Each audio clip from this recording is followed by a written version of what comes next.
If Opera is showing you a certificate error, don't worry, because in this video I'll show you a quick and effective fix step by step. This is a simple troubleshooting method that can help resolve browser certificate problems, loading issues, and security connection errors without wasting time guessing. If this tutorial helps you, make sure to hit like and subscribe for more easy software fixes. First, open Opera and click into the address bar.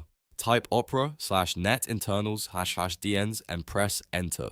This opens Opera's internal DNS tools, where you can clear cached network data that may be causing the certificate error. Once the page loads, look for the button that says Clear Host Cache and click it. This removes old DNS information and forces Opera to refresh the connection data the next time you visit a site.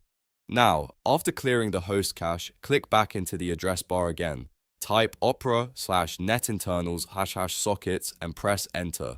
On this page, you'll see socket-related options. Click Close Idle Sockets first, and then click Flush Socket Pools. These steps help clear leftover network connections that may be interfering with secure websites and causing certificate warnings. After that, we're going to do one more important fix in Windows. Press the Windows key and the R key together to open the Run box. In the Run window, type netcpl.cpl and press Enter.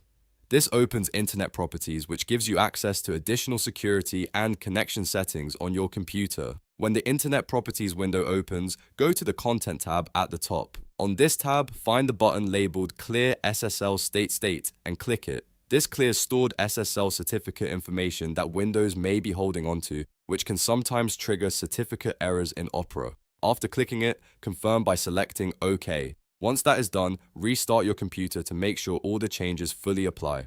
Restarting is important because it gives Opera and Windows a fresh start with the cleared network and SSL data. After your computer turns back on, open Opera again and test the website that was showing the error. In many cases, this process will fix the certificate issue and let you browse normally again. If this video saved you time, please give it a like, subscribe for more tutorials, and comment below if you want more browser troubleshooting guides. Thanks for watching, and I'll see you in the next one.